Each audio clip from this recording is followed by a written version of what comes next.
911. And always, when you observe lights and sirens, pull to the right. Don't ignore the sounds of safety.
Good morning.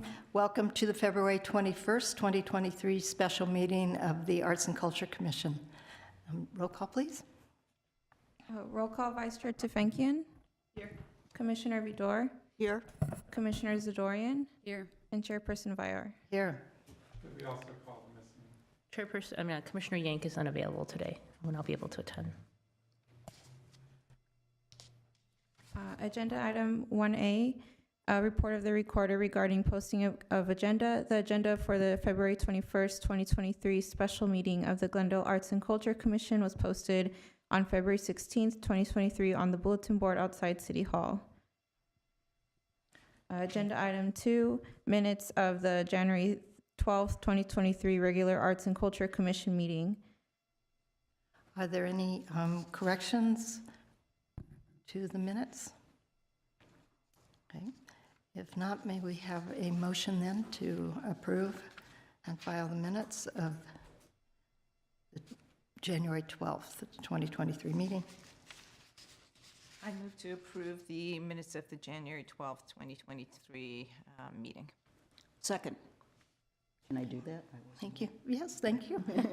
Thank you. Okay. And roll call for the, Gary Schaefer, Director of Library Arts and Culture. Just to confirm, if you've watched the meeting, you can vote in the affirmative on this. I did watch the meeting. thank you. Okay, roll call, Vice Chair Tefenkian. Yes. Commissioner Vidor. Yes. Commissioner Zadorian. Yes. And Chairperson Vyar. Yes.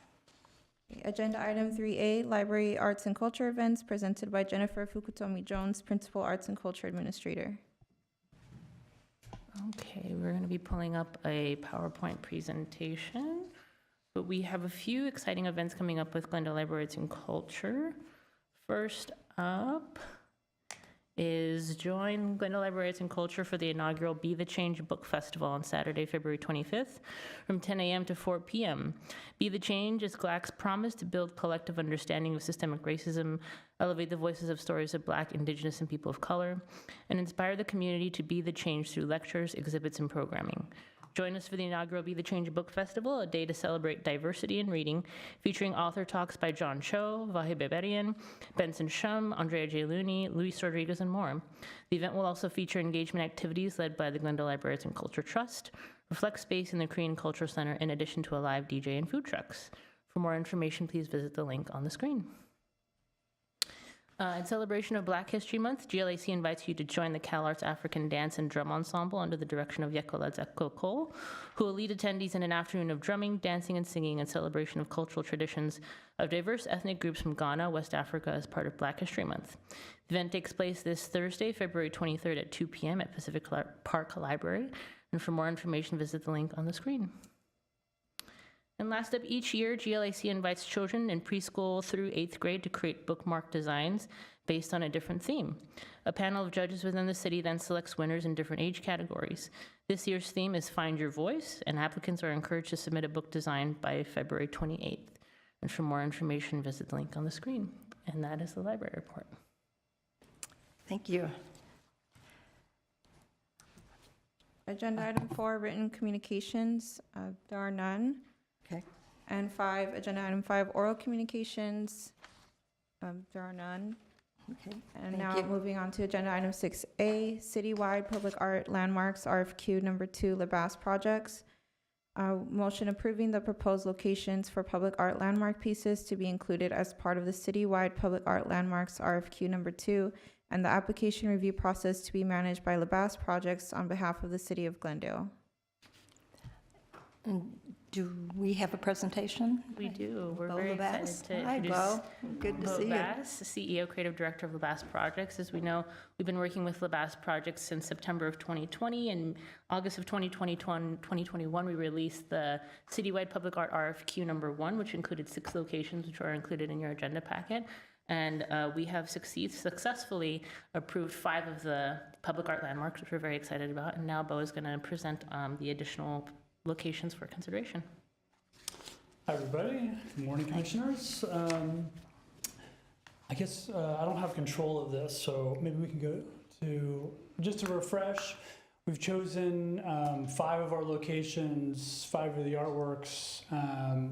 We are waiting on some details on the Central Park location, but we're moving forward to try to select our next 4 of our full total 10 installations. Next page, please. We met a few months ago, I believe now, and based on some feedback from the commission, we looked at some other locations and are hoping to sort of present our thoughts. We have 5 locations to look at today. Ultimately, I believe our goal is to choose 4 of these as our finalists. The 6 in green are our current locations, and we'd like to kind of take a look at plotting of the map. Because one of the things is we're really trying to make sure that we're reaching all neighborhoods of Glendale as best as possible. And so our next 5 locations are Fremont Park, some various locations in the Montrose Shopping Park District, Piedmont Park, Griffith Manor Park, and potentially an installation at the meeting on Glen Oaks closer to the Glendale sign entering from Burbank. Next page, please. Fremont Park has always been on our list. The actual location seems to be shifting a little bit with parks. We're sort of working with parks to determine the best locations for our work as that park is being redeveloped. But Fremont Park, we thought, is an ideal location based on its usage, its sort of proximity in the city of Glendale, and the potential of multiple opportunities within that park.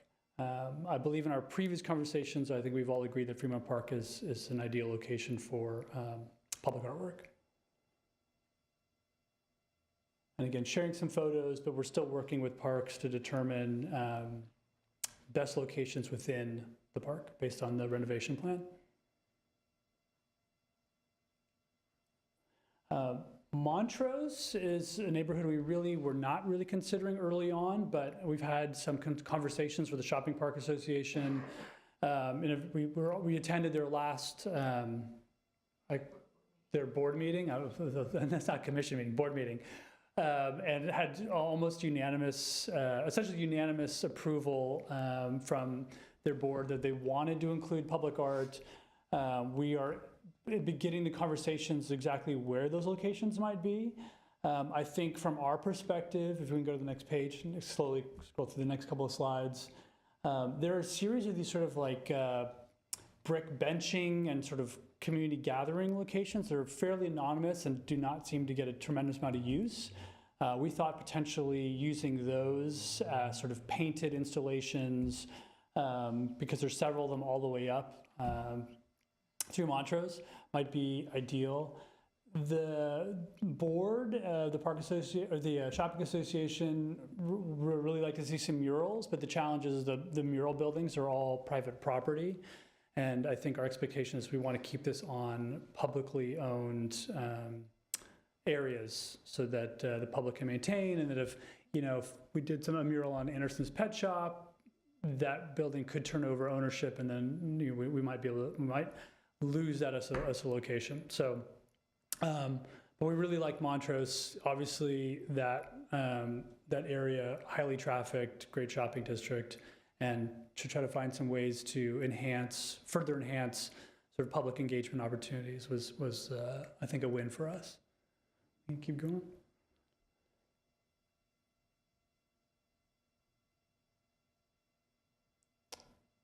Go to the Piedmont Park slide. Yeah, see some of like these bench areas I think would be great for public art activation.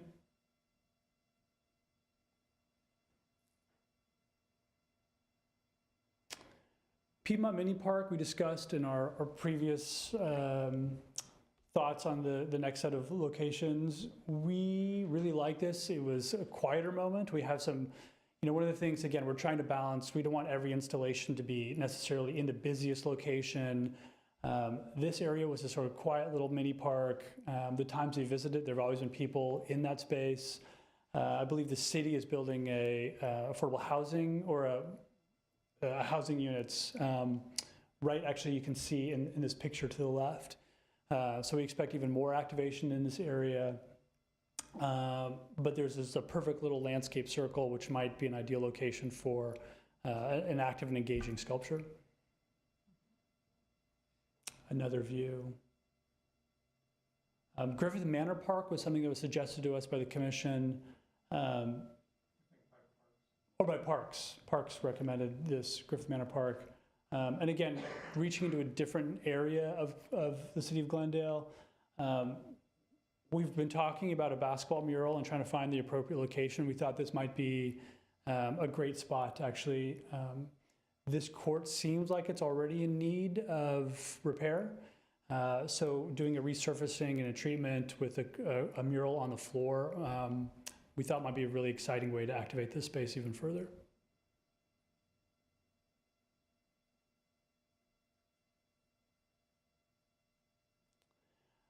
The last location we looked at, which was recommended by the commission here, I believe, was potentially doing something along Glen Oaks to the west between the border of Burbank and Glendale.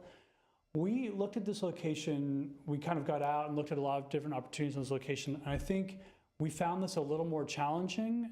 Each of the corners, each time Glen Oaks comes to a stop, there's a left-hand turn lane both ways so that it narrows out. There are a lot of really large trees on this median, and there already was sort of a welcome to Glendale sign, which sits in like the ideal location. So our thoughts were like, if we were gonna place a piece of public art, it would probably have to go where this Glendale sign is, and I don't know the politics of removing the sign. Maybe the sign needs to be updated. I mean, you can see from this photo, the sign's sort of obstructed by the landscaping, so I think those are considerations rather than maybe adding a new piece of public art. But we were really having trouble finding an ideal location for like a sculptural piece, just because the way each of the medians they narrow out with left-hand turn signals. And then if you're putting it in the middle of a block in between large trees, we've thought it might not be that visible. But those are the 5 locations we really sort of narrowed it down to. We had looked at some other locations that, due to some concerns, we've taken off this plan. But I think our thoughts are today is to get feedback from commission and hopefully select 4 of these locations for us to move forward and put out RFQs to select artists.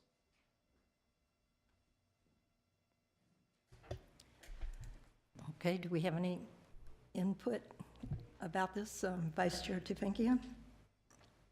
Well, thank you so much for all the research and for the presentation. Personally, if there's any way, I would love to see some sculptures on the Glen Oaks median. I know it's a little challenging, but if there's any way that we could make it happen, I think that would be possibly better than some of the other ones. So if we're going to eliminate one, I feel like hopefully we'd only eliminate Glen Oaks. But all the others look excellent as well, so, yeah. Okay, thank you. Okay, Commissioner Vidor? Thank you very much. Great locations. I have a question and a couple comments. The first question is, I'm embarrassed, where's Griffith Manor Park? I had the same question. It is actually right off of Glen Oaks. So it's, I can't remember the cross street exactly, but it's right below Glen Oaks Boulevard. It's on Flower Street, just between Sonora and Justin. Oh, If we go to- okay. If you can go to page 2 of the deck. It's near the border of Burbank and Oh, sorry, Glendale, one near the more. 5 freeway. Okay, It's location number 4, so it's just right below Glen Oaks. okay. Interesting. Okay, have to go look at that one. The other comment is in terms of the parks, particularly Fremont, which I know is undergoing a lot of change right now. And in fact, one day, Stephen Meek of the Parks Commission came and he gave us some detail about what's going on. And I think just in general, it's really important when we look at the parks, and I love Piedmont Park, and I like Fremont, and I think all the locations are very doable, except for obviously the Glen Oaks isn't, but it's still a wonderful idea to put something there. But I think with the parks, it's really important for us to not only understand the location, but when we select art, we really need some kind of a tight communication with the parks folks to understand the whole layout of the park. Like we really I think it's good for us to really know the park, like what Fremont Park is going to look like, because it isn't only where we place the art, but it's in the context of the whole park. And, you know, sometimes it's kind of like, well, okay, this is the spot we've chosen, but, you know, I'd like to see maybe in tandem with our evaluation that Parks comes in and shows us the park, or maybe, you know, we even make field trips out there. You know, we go out and like on such and such a day this happens in the Historic Preservation Commission. When you go out and look at a potential landmark, commissioners pair up so it's not a Brown Act violation, and you go for an official visit and you look. And that will put some works on the Parks Department, I know, but that would really help a lot. And that's not your responsibility to do that, but I think that would help us so much in making a really wise selection for the area, to see it in context with the whole unit. So I don't know if that's feasible. Chair Vier, members of the commission, Commissioner Vidor. So in fact, that is, you know, we had those discussions with Parks, and that is why there's been some of these changes. So they really we had looked at doing potentially a basketball or tennis court at Fremont Park. That's going to be torn up. So they have pedestals there. They've asked us to look at placing art on those. So that's what Bo was referring to. And then Griffith Park was brought up as an option that they would really like to look at. So not opposed to commissioners going out, not opposed to accompanying commissioners to go out and look at these locations, but do know that we did have those conversations, and that is why these things have changed. Okay, that's Thanks. great. And I did know that there was a lot of discussion going on.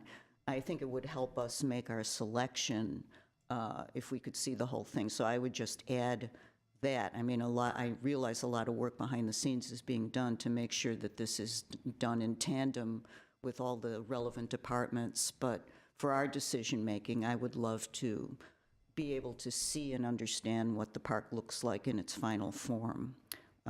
So that was one thing. And then, And we're happy to get you those plans. oh, that would be great, yeah. Yeah, Commissioner Vidor, if I may, Yeah. I think we totally agree with you in the sense that we're trying to work with Parks and set some time to figure out, because right. originally it was pedestals, now they're talking potential different locations. You know, Parks has their thoughts. I think if we can all agree that Fremont Park should be one of our final locations, we can kind of lock that in and ask the park development plan comes along. I think it would be great to have the commission and us get together with Parks and determine where in that park the artwork makes sense. Yeah, okay. Yeah, I like all as far as the locations are concerned, yes, Fremont, Montrose, that's great. I'm really glad that you've all reached out and that we have Montrose on board. That's wonderful. But I agree with Vice Chair Tufenkian that if it's possible for us to look at that Glen Oaks entryway and maybe replace, if it takes replacing that welcome sign, which is a little bit, you know, with all due respect to signage, of course it becomes dated, and that one looks a little dated to me. So if that could come out and something else could be put in there, that's maybe, is that a feasible location if the sign is removed? I think that was the challenge, is like the ideal location's already been taken by that sign. Right, So I okay. think a monumental or like, you know, a sort of landmark artwork, that would be the spot. Yeah, But it's sort of like the only I would ask accessible- commission, as you've all lived here much longer and lived in the community a long time, what is the history of that park? Who is, you know, who funded it?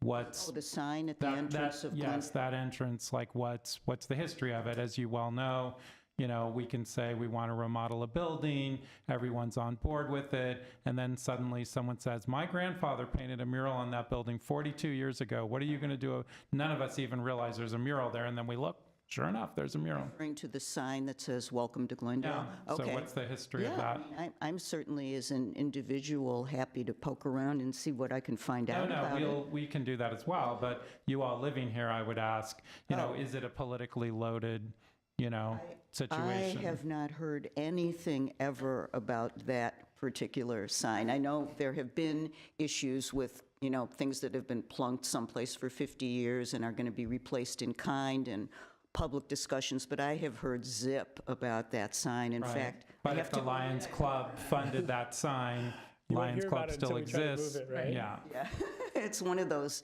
just been there forever things. So, but there will be obviously work and an expense in removing it.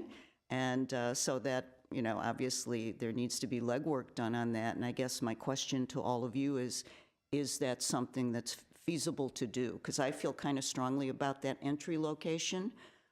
Is it doable to, look into getting that current sign out of there? I would say agreed with Director Schaefer that we can do our due diligence in reaching out to the Historic Preservation Commission and Public Works and Parks Department in regards to the history of that particular sign. And it seems like something that of a location that you all are interested in, we can definitely do our homework on the back end. Okay. And research that. If I have to give up any one of the locations, I would give up Griffith Manor Park. Same. The Glen Oaks is along Boulevard, so, there might be other. I agree, and I've seen a lot of things online, just, searching on Google, where there are long median strips along big boulevards where the art project is a sequence of things, like you're looking through it, or as you drive it or walk it, you just continually see thematically related pieces. And obviously something like that type of installation is extremely expensive and complicated, but if we could make something out of the more of the median strip, in addition to, emphasizing the entryway, that would be wonderful. Yeah, I mean, I don't disagree. I would suggest drive that section, because we took a really hard look at it. And again, strategically in our experience, our thought was there are a lot of large trees along the wider sections of median, and in those longer stretches and the wider stretches of median, you're also looking at traffic driving significantly faster. So strategically, we just thought doing something in the middle of those medians would probably get lost. The businesses are 2 lanes over. It's does not seem to be a highly foot trafficked area.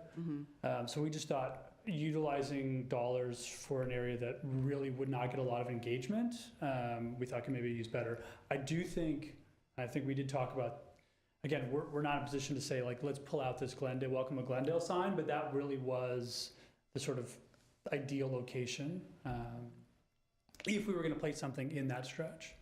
So those were our thoughts, and that's not a right or wrong. It's just that we thought better uses of the money than in strips where people are driving by 50 miles an hour, not a lot of foot traffic engagement. We just didn't think it was as active as it could be utilized somewhere else. Okay, thanks very much for your insights on that. But Again, I'm not saying this is a right or wrong. I would just say take a drive, and if you could see areas that maybe we're missing, then we'd be happy to reconsider. And ultimately, if the commission decides that's where they want to put stuff, then we'll work to find the best available options. Okay, but in summary, Griffith Park Manor is the one I would eliminate, and I approve of all the others. Okay. Commissioner Zadorian. I'm not surprised to completely agree with my fellow commissioners, as always. The Fremont Park, of course, I think it's a great idea since we're revamping the park already. Montrose, I did have a question. So I know you did say that these benches are not as used, but somebody who grew up there and goes there pretty often, it's pretty well used. So I wanted to see if it would still be, when you say installation, can people still be using and sitting on the benches while there is an art installation there? Yeah, I think our thoughts were to find a way to utilize those in the existing form, and either, like, we've seen those things repainted, redesigned, maybe sculptural attachments. I think the expectation is we'll try to make them more usable and want people to congregate and use them even more than they're currently being used. And we got similar feedback from the Shopping Park Association, that they really like the idea of enhancing those as well. I agree. And the other one was, I'm surprised the Shopping Association didn't bring this up, but unless they did. A lot of those buildings are actually owned by one person, and so they've had it, for God knows how many years, and most of them are rented out. So I wonder if they would allow us to use those spaces so we don't have to worry about another tenant coming in and asking us to take down a mural or whatnot, because those walls are incredibly blank and very usable because it's a very walkable area. Lots of families going through there with their pets and children, and just very filled at nighttime and whatnot. So I would love to see murals going up and making the space more colorful. So Montrose completely on board. Piedmont, I don't really have an opinion on it. I do think that because there is housing going up, it would be a great location. So I do agree with my fellow commissioners that Griffith Manor Park would be my least favorable. I do think that the basketball park needs the work. I'm just worried about, it's in a really commercial area, and from what you guys are describing of the location and what I know about it, so I'm wondering if there's actually that much traffic to that park, especially considering we didn't know about it, and I'm born and raised here and I'd never heard of it. So I'm a little surprised that we would choose that one specifically when there's a few other locations I can think of that you could use the work more, but the basketball court could definitely use it, but maybe in the future. And so last, Deeper Glen Oaks, I agree, it's the most important one. I also had thought about, historic preservation, who put that up, how long has it been there? Because it does look like the same old Spanish styles like the Casa Adobe, and I don't want to tear it down and remove it if there is significance to it, to the history of the city. However, I know that we try to stay away from this, but if that does cause an issue, there is always the option to not, get rid of a tree, but to move it to a different location in order to, keep the tree, but find a new home for it and maybe use one of those areas of the center of Glen Oaks, or the median of Glen Oaks. And then for next time, I do propose, and if we don't use Griffith Manor Park, a few locations, because I know I said this last time, so for next time, I did say South Glendale needs a lot of love, and I still didn't see it this time, so hopefully next time we can, either in the areas going, down Glendale towards Atwater Village in the deep south, or like near the parks of South Glendale, because it is the most highly dense area of the city, and I think that they could use a lot of art in those areas, not just murals, but real installations. So if we can look into those areas as well. And those are all my comments. Okay, yeah, we actually did spend a lot of time looking, especially coming up South Glendale Boulevard from Atwater Village. We looked at it at the very beginning because we thought that would be an ideal location. Again, the entry-exit point into the city of Glendale from the south. And we looked at a couple other spaces by the bus terminal. And I think the challenge we thought is that it kind of goes back to, dropping something in the middle of Glen Oaks, is that they were not really accessible locations. Even coming up Glendale through Atwater, we're like, in our heads, like this would be such a great location because of the traffic, but actually in those corridors there are not spaces that we thought would be like well activated, because you could put something there, but again, traffic is going by at 50 miles an hour. There's not a lot of foot traffic there. And then even the bus terminal, we looked at, there's a fountain that needs to be removed. But again, we just thought it was more of a circular vehicular versus, it's not to say it's right or wrong, we just felt like there were better locations. And then even Griffith Manor Park, that was something that Parks brought up, in a location that apparently on weekends gets a lot of people and a lot of use. So we thought, okay, hey, we've been wanting to do these basketball court murals, finding a spot for it, and in a space that already people are using. Maybe we're not playing basketball there, but apparently for Parks, it's really active on weekends. Perfect. So other than the corridors of South Glendale, what about the parks? Because there are parks there. Like, let's say Maple Park gets a lot of traffic, and there are basketball courts there as well, from what I'm aware of. Yeah, I think, again, we didn't do a full write-up, but we looked at almost every small park to large park through the city of Glendale through this process. We've worked with Parks and kind of gotten their feedback of where they're looking to activate as well, and that's sort of where we landed. But what I would say, I agree with you, and so I think when we do future RFQs like this, that we will be looking there as well. And I think the Parks Commission is interested in talking to us, and as they remodel parks, look at what kind of art goes in there. So we'll definitely be looking at those locations in future ones. The last thing I would add is it appears that Griffith Manor Park is not to everyone's liking. It was just something Parks had specifically asked for, so they felt the need was greater there than Piedmont Park, but it's up to this commission what you would like to fund. And then as far as the sign goes, as Jennifer said, so on Glen Oaks, we will, look with historical preservation, look into all of that to see if that could in fact be replaced. Last thing I'll say about Montrose is the one thing about a mural I would be a little worried about is the amount of filming that takes place on that street.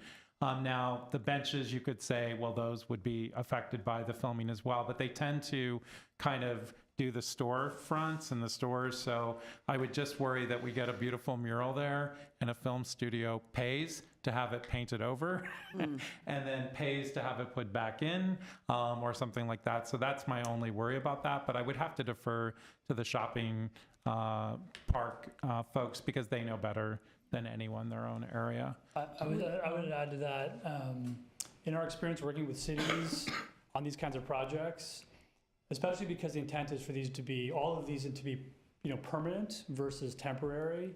And while Montrose brought up the murals too, and I agree, I think there are 4 or 5 amazing mural opportunities.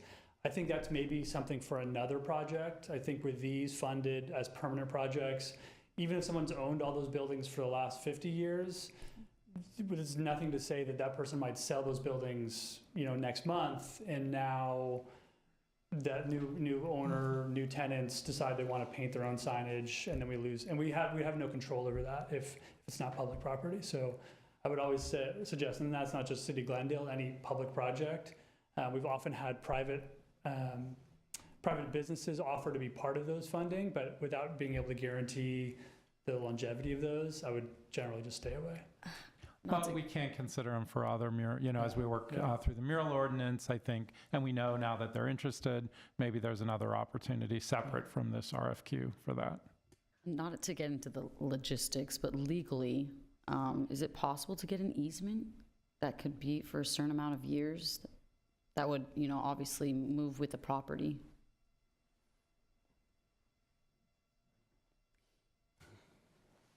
That's something that would require a fair bit of research. I just don't know off the top of my head. Okay, thank you. Well, if it makes a difference, we've been talking with Montrose, and they're already talking about how to fund some of those out of their shopping park association. Again, no guarantees, but they're really excited to be working on it as well. So hopefully we can find some other funding methods for those murals, because we'd love to be involved. I mean, they're some great walls. That's for great sure. to hear. Yeah. And Bo and I are meeting with their marketing committee on Thursday to talk about potential partnerships for the future. So it's a long-term conversation, and they're very excited about bringing public art to that area. So we agree. But I would always be, our job as a consultant is to say, hey, let's make sure that these things don't get painted over after city funds get spent on them. Agree. Plus, I think then we'll be setting precedents for other private property owners to come forth and say, okay, well, we'd like a mural on our property. So we'd have to think about that too. Definitely. Thank you, commissioners, for your input. I'm going to play devil's advocate a little bit with everybody, probably. Fremont Park, I think, is in a way has sort of, to me, shown us that it would be helpful to us in our decision-making to kind of know what is on the horizon with the parks, what they're, if we could see a list of the order that they're planning to be revamping the small parks. It would be helpful in helping us not jump the gun and say, oh, we'd like to have an installation at this one, and then find out 3 months later that they're going to be revamping that park, that the basketball court's going to be torn up, or the play structures are going to be moved to a different spot. And so I think that it would just be helpful for us to kind of see what's down the road, what is being planned down the road by the Parks Department at this point. Then we would save a lot of time talking about what we'd like to do. in the future.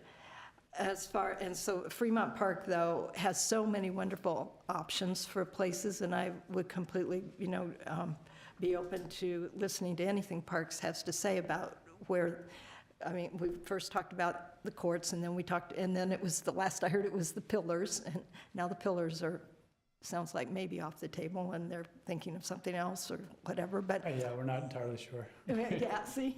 That's why, okay. The Montrose locations, fabulous. The seating areas, I think, are just a perfect option because, first of all, when you go to get ice cream, there's never any place to sit. And so we always go and find one of those nice places like you showed. Sometimes our ice cream's already melted by the time we find one, but that's a really nice idea, I think, to enhance those. They're just kind of plain concrete right now with a little brick around them, and heavy foot traffic, and I think it would invite people to sit there more. I just think it would serve the purpose that we have for installations, for art installations, and that is to engage the public. Piedmont Park, and by the way, I have visited all these locations and taken pictures, and Piedmont Park is a very nice spot, and my friend and board member on the Library Arts and Culture Trust who lives there says that it's a park that is very busy, that people really like to come and sit there. It's just, it's small, but it's a serene area. And there are a lot of homes, condominium homes that overlook that spot, and it would be really nice for them just to look out their windows and see the art too. But if you're talking about a piece of art to engage people and interactive piece, I think that's a lovely spot. Griffith Manor Park, I did visit.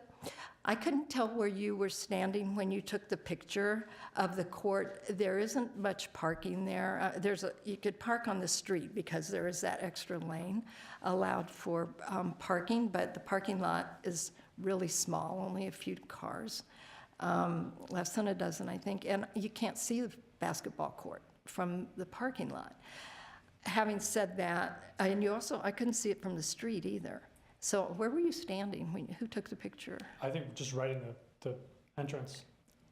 Of To the the basketball court, to the court. Yeah. So you don't see it unless you're actually on the court, which is sort of in contrast to, for example, when we were looking at Verdugo Park as a possibility, you could see the court from outside a lot of areas in the park, from the picnic tables and from the building that we've already selected to be painted.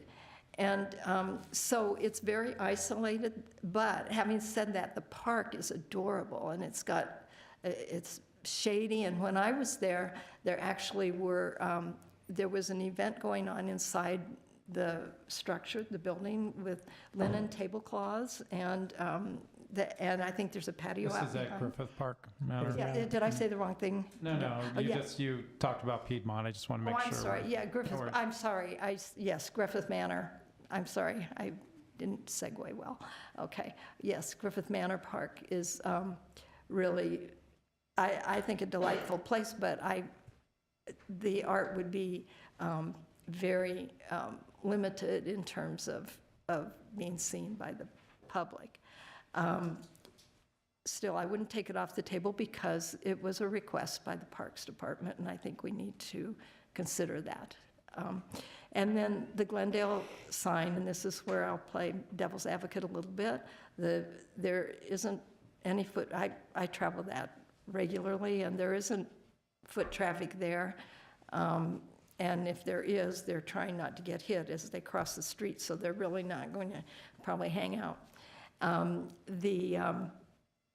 It would be lovely, I think, if there were something sort of like a gateway piece of art for an entree, so you know when you're leaving Burbank and coming to Glendale, but that, it sounds like, would require removal of the existing sign, and so I will leave it to you all to research that. Those are my comments. Thank you. Thanks, Bo, for the great Yeah. presentation. Yes, yes.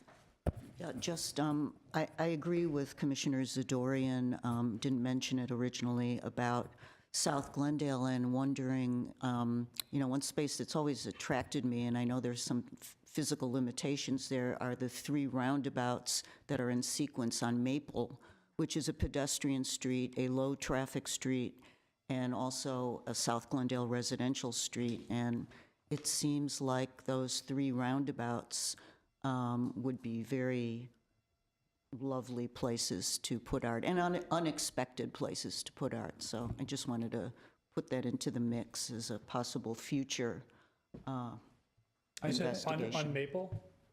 Yes, The you know, It was Riverdale was it's, the one well, that we were looking Riverdale at is before. one too, and there was some discussion about some public utilities on that Riverdale roundabout, but on Maple, there are 3 successive roundabouts. I think it's Maple.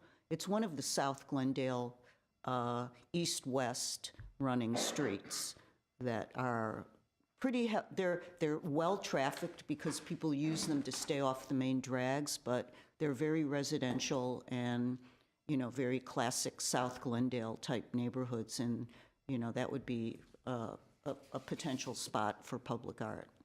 Could we agree to look at those for future Yes. RFQs? Because what I think where we're kind of leaning is to eliminate Griffith Manor Park and then look at the other locations. The only thing is, should we keep it as an alternate in case we cannot remove that sign on Glen Oaks? Well, I would love that if we have a runner-up or, a wild card choice that might be it. Okay. And I'm happy to, I took pictures of it, and I want to double-check that it's Maple. I'm pretty sure it is, but that would be lovely to have that as a wild card.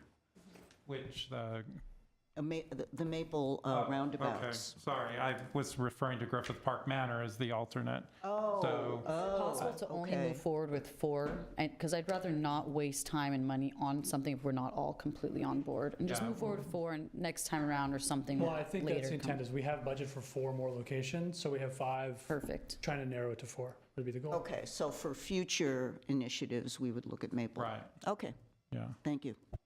And we'll definitely take a look at that. But for this one, we'd like to get moving forward on the 4 so that we can get the RFQ out. So it appears that we're in agreement, eliminating Griffith Park Manor. I should say the commission is in agreement because it's not up to me. But that we keep it as an alternate if the Glendale sign cannot be excavated, removed.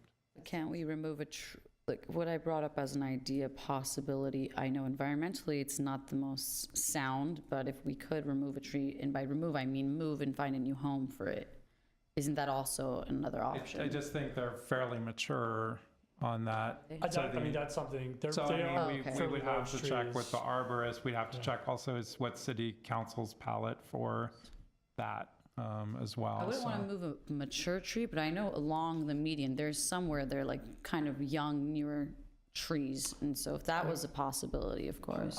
I'm not really the one to answer whether we can remove trees and whether the city has Yeah. appetite for that, but I mean, sure. So, and then I would just ask that so we'll keep Glen Oaks in play, either sign or if a tree could be moved. But I do, again, ask that you indulge Bo and drive the street because quite frankly, we did and we could not find a suitable location.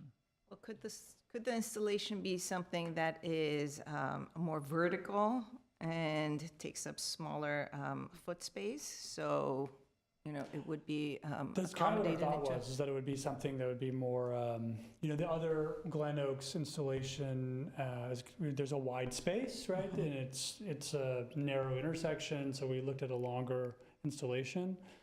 We were thinking basically at all of the corner intersections, but again, the challenge is that every one of those intersections, there's a left-hand turn lane both directions, so they narrow out about 200 feet before you get to every intersection, which limits. I mean, it's 3-foot, 4-foot median. And then when it gets wider, there's usually trees in those locations. That was really the one option, would be to do something around that signage. But yeah, we were thinking more like a vertical gateway kind of monument sign. Yeah. Okay, well, should we then say that options 1, 2, 3, and 5 are what we would like to move forward? Well, someone should make a motion. Yeah, Okay. I don't have the motion. We've got in front of me. motion language, so if I someone wants see it. to. I see it. Open. So can we have a motion to approve the proposed locations for the landmark pieces to be included as part of the Public Art Landmarks RFQ number 2, and the application review process to be managed by LaBasse Projects on behalf of City of Glendale, as more fully outlined in the February 21st, 2023 report by a Library Arts and Culture Principal Arts and Culture Administrator. Okay, thank you. But are we defining which location? 1, yeah, I think we said Okay. 1, 2, 4, and 5, with, Sorry, 3 1, and 2, 5. 3, and 5. I'm sorry, 1, 2, 3, and 1, 2, 5, 3, and with 5. 4 being a wild card in case one of the other locations is not acceptable for some reason. So moved. Okay, so we have, Seconded. okay, thank you. Roll Roll call? call, Vice Chair Tefenkian, Yes. Commissioner Vidor, Yes. Commissioner Zadorian, Yes. and Chairperson Vyar. Yes. Thank you. And Kipo. Okay, thanks, everybody. Thank you. Thank you, Bob. The second was, I think, Commissioner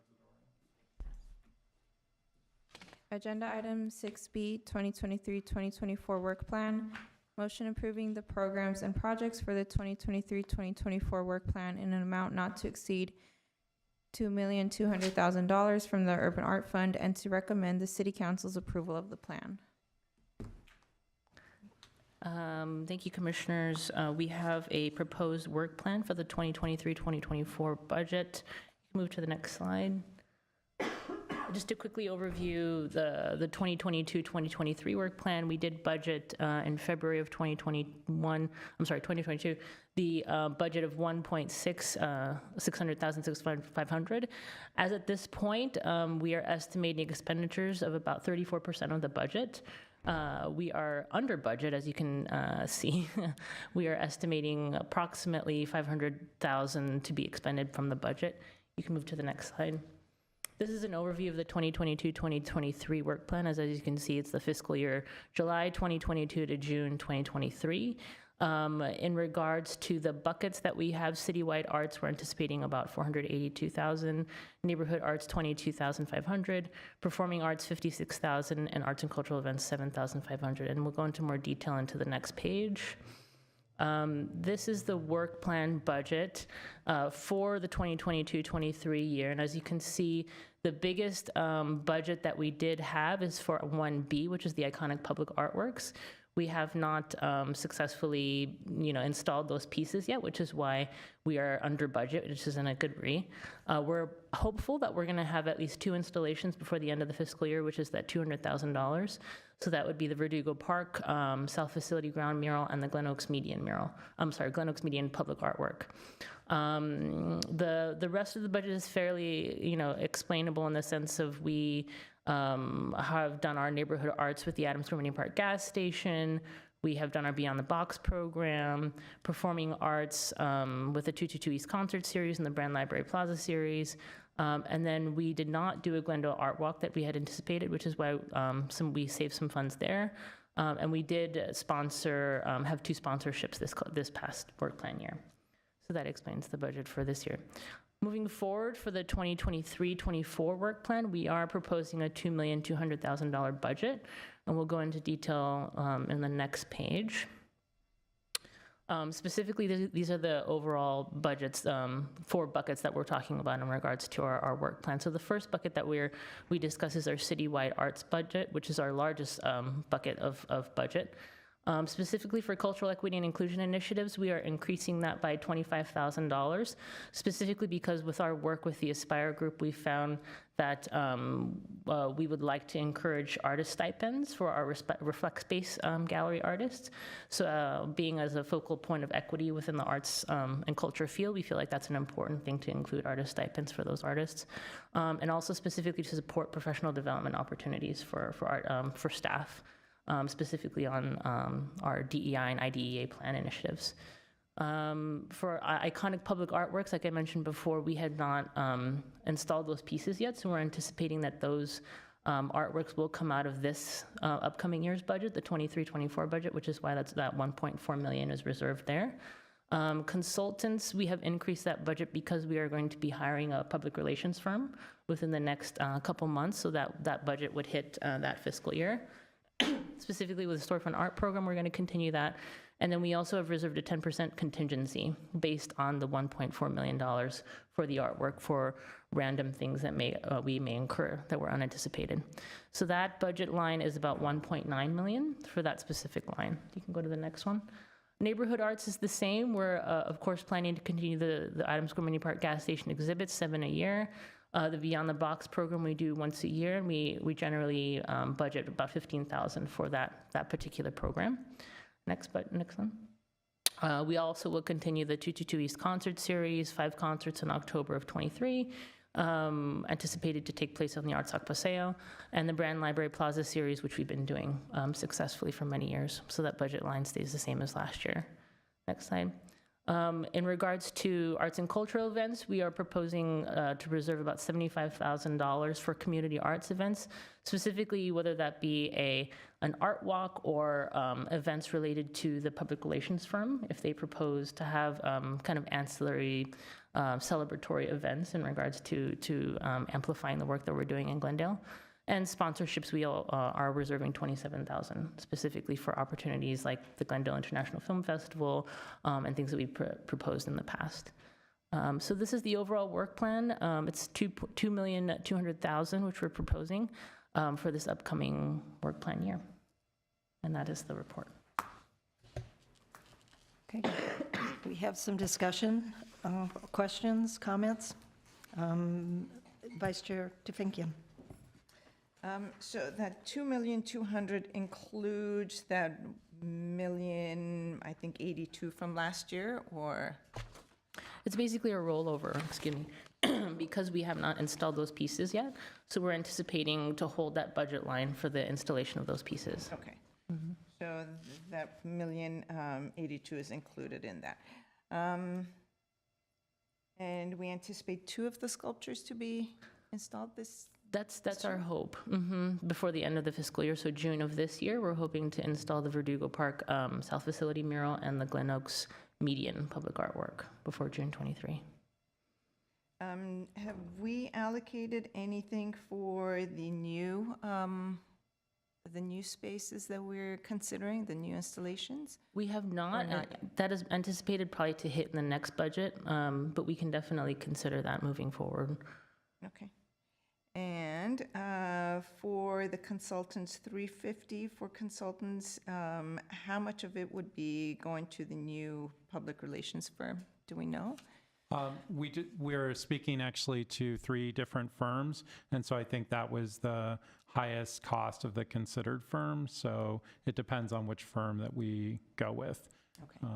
But we wanted to make sure we had enough so that we weren't limited in who we could hire. Okay. So that includes the public relations firm and who else? It would include the Bass Projects fee, and then we also have budgets for different consultants that we may incur throughout the year. And that's still the same as we had discussed last year, or has it increased or no? No. Okay. And the community arts event that we were talking about, would that be the art walk, the $75,000? It could potentially be, absolutely. The PR firms, the 2 finalists, are going to be attending the March meeting, and both firms had proposed kind of ancillary community arts events to support the work that we do, so it could absolutely be the art walk. Very good, thank you. Okay. Commissioner Vidor. Okay, thank you. Very exciting. Looks like a great budget. I just want to make sure I'm clear because I'm really bad with numbers. The iconic public artworks budget here, 1.4 million, includes how much rolling over from what we didn't spend in this year's budget? How much money is? It's approximately over $1 million because we have not successfully installed Right, those pieces. okay. And so the remainder, except for that million, is for what is going to happen in 2024, which obviously would not include the installation of Yeah. those. So that would happen in the next budget, the 24-25 budget. Okay. And then on the PR firm, is that like a certain scope of time that we expect them to be here to implement certain procedures that will then become part of the city's process? They're not going to be a firm that will be involved in an extended way. It's just it's a time frame. We had initially included a 2-year period to establish the relationship and also have them be able to successfully launch the work that we're doing, but there's an option to extend if we do like Okay. the work that they're But doing. at least 2 years. Okay. And then I'm just curious, what are the individual stipends for the artists that do the Adams Square Mini Park and Beyond the Box? The Adams Square New Park gas station has a stipend of up to $2,500, and that includes installation, de-installation, materials, and whatnot. Right. For the Beyond the Box program, it's $1,000, and the artists are responsible for priming the boxes in addition to painting and materials. Okay, great. And then as far as the community events are concerned, I kind of like the idea of us following up. I mean, we talked about it on and off a long time ago, and then COVID hit, and we didn't talk about it, and it would be nice if we could pursue an art walk and maybe just build on what the Museum of Neon Arts started last year, which was not really an art walk per se, but it at least did get the community together to some extent. Yeah, So absolutely. I would like to see us kind of make a commitment to that somewhere along the line. Absolutely. We can research that and do our due diligence. Okay, thank you. Those are my comments. Commissioner Zadorian. Don't really have many comments. I guess just the sponsorships when we do write the 27,000. Do we have any idea what the 27,000 would be for? It's a We- pretty big amount. Yeah, in the past, we've supported, the Brand Associates Work on Paper, the Glendale International Film Festival. We purposely leave that high because there are opportunities that we don't know of. So we're trying to leave that relatively high, but it's generally, we've gotten more and more interest in sponsorships from community organizations. So we're trying to leave that relatively high for the opportunity. But the 27,000, how much of that is actually committed? None so None. far. None. Yeah, and it's up to the commission. It doesn't have to be spent at all. I think any proposal needs to be worthy of something you would want to sponsor. So no one's broached us. It's just we want to have it as a placeholder. That's all. Is that it? Thank you, Commissioners. I don't have any questions. I've already been over this, so thank you. We need a motion then on the, we have a motion on the table to approve the programs and projects for the 2023-24 work plan in an amount not to exceed $2,200,000 from the Urban Art Fund, as more particularly outlined in the February 21st, 2023 report by the Library Arts and Culture Principal Arts and Culture Administrator. And did we get a motion? No, I'll make the motion. Okay. Roll call, Vice Chair Tufenkian. Commissioner Vidor. Yes. Commissioner Zadorian. Yes. And Chairperson Byer. Yes. Agenda item 6C, Arts and Culture Commission, meeting date and time.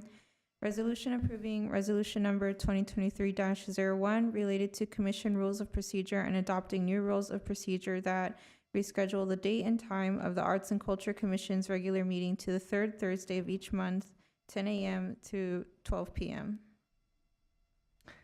So this is in regard to a scheduling conflict that we did incur.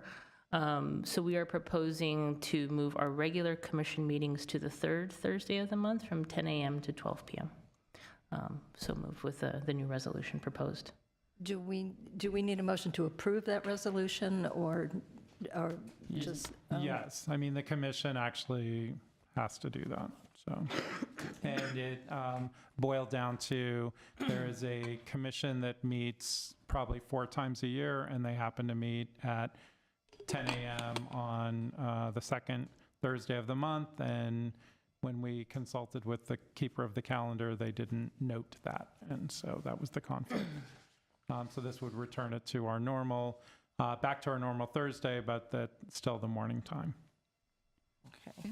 So I can make a motion to go ahead and approve the rescheduling of the date and time of the Arts and Culture Commission's regular meeting to the third Thursday of each month, 10 a.m. to 12 p.m. okay. I'll second that. I can't second it? Oh, because I'm, okay. Okay, roll call, Vice Chair Tefankian, Yes. Commissioner Vidor, Yes. Commissioner Zadorian, Yes. and Chairperson Vyar. Yes. Agenda items 7A, 2022 through 2023 work plan progress updates, a citywide arts, an update on mural ordinance. The only update that we do have as part of the 2022-23 work plan is that we are diligently still working on the mural ordinance. Our choral fellow who was with us did do a very thorough analysis and dive into the verbiage of both the draft ordinance and the policies and procedures.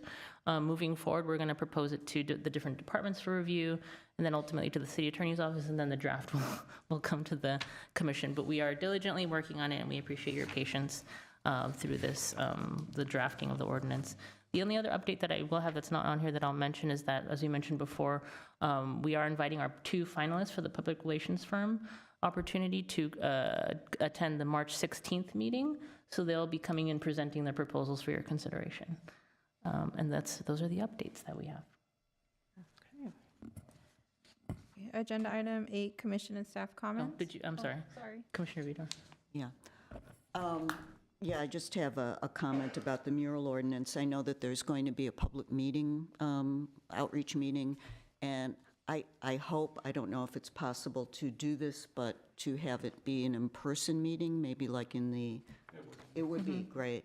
And that we should really do our best as commissioners, and, you know, everybody should join in and get a lot of outreach out there so that we get, you know, the private business community and people who own buildings with, you know, massive walls that are privately owned to learn about the mural ordinance and understand it so that they become participants eventually, you know, outside the realm of our public art initiatives. Absolutely. Thank you. Okay. Okay. Are there any, was that still on the last, was that still on number 7? Can we, or have we moved to number 8? Agenda item 8, commission and staff comments. Okay. Chair, Vice Chair Tefankian? Yes, I have a comment. This past, well, I think it was from February 15th to 19th, the Reflect Space was invited to participate at LA Art Show by Diverse Art LA, which was curated by Marisa Chacholo, I think, and Ara Oshagan and Anahito Oshagan. And it was sponsored also by Library Arts and Culture, and thank you so much for making that happen. I attended, and it was a fabulous, fabulous installation by Han Ho, who also exhibited at Reflect Space last year. So, yeah, thank you so much for doing that and putting Glendale on the map. So it was very nice for both the city and for the Library Arts and Culture to have presence at the LA Art Show. I was surprised that the artists came from Seoul, Korea, as well as the curator, Monica, who you'll recall they had done an exhibit last year. Can you remember the name? I know it's The Last Judgment 3C or something like that.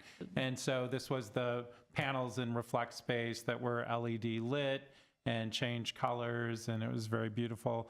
And so we actually had a great space at the art show with right next to the food court, which is nice.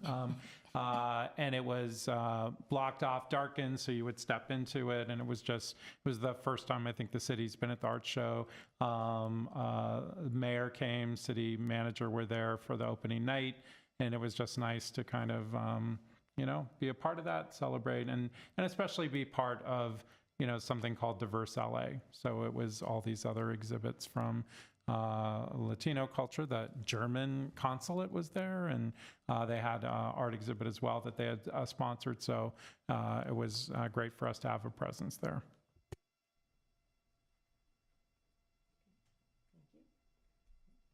Sorry, thank you. Okay, Commissioner Vidor. Yeah, since I wasn't here last week, I just wanted to thank Commissioner Yank for her chair leadership during the last year, and also congratulate Chair Vire and Co-Chair Tufenkian for being appointed. And also, since we, start the year with recognition, and I know it's already February, but just extend my thanks and gratitude to the staff of Glendale Arts and Culture, Dr. Schaefer, Jennifer, everybody who worked so hard to make to move us along the track to becoming the arts mecca of the galaxy, which I think we are well on our way to becoming. Let's see, there was something else, but I think that's about it for now. Thank you. I would also like to congratulate our new chair and vice chair and thank ex-chair Yank for her work as now current commissioner. Sorry she couldn't be here to say it in person, but until next time. I do have 2 updates. So I am, as a commissioner representing the commission on the Armenian Genocide Commemoration event. We are currently meeting with current mayor Artie Sakian and future mayor, hopefully, Dan Brotman, who are chairing the event. I believe I am as well. I'm not entirely sure how we're doing it this year, as I was co-chair last year. And we are in discussions about the event. So if anybody from the commission did have any ideas or something they did want to see, something they saw last year that maybe we could change, please feel free to let us know, because we do have a seat on the committee. And the other committee I'm taking part in is the Poet Laureate. And I'm happy to, announce that we are one step closer. We have narrowed it down to 4 choices, and I must say that the applications were amazing. I believe I'm there as a commissioner. Yes, okay. I'm there as a representative of the commission, and amazing applications. I'm looking forward to showing everybody our final Poet Laureate for the city of Glendale, our first. So it's very exciting. And I'm hoping by the end of the month we have that locked down. Thank you, everybody. Thank you, Commissioner Zadorian, and thanks for the updates. I really enjoyed last year's Armenian Genocide Commemoration. It was different from the ones that I had attended in the past, and I hope that there's more good music this year. Thank you. I want to thank the staff, as always, for all your hard work. And I also want to say I hope that I see a lot of you at the Be the Change Book Festival at Central Library on Saturday, February 25th. It's coming up, so it'll be very exciting. And that's all I have. So, Okay. Agenda item 9, adjournment. we are adjourned. Thank you, everybody.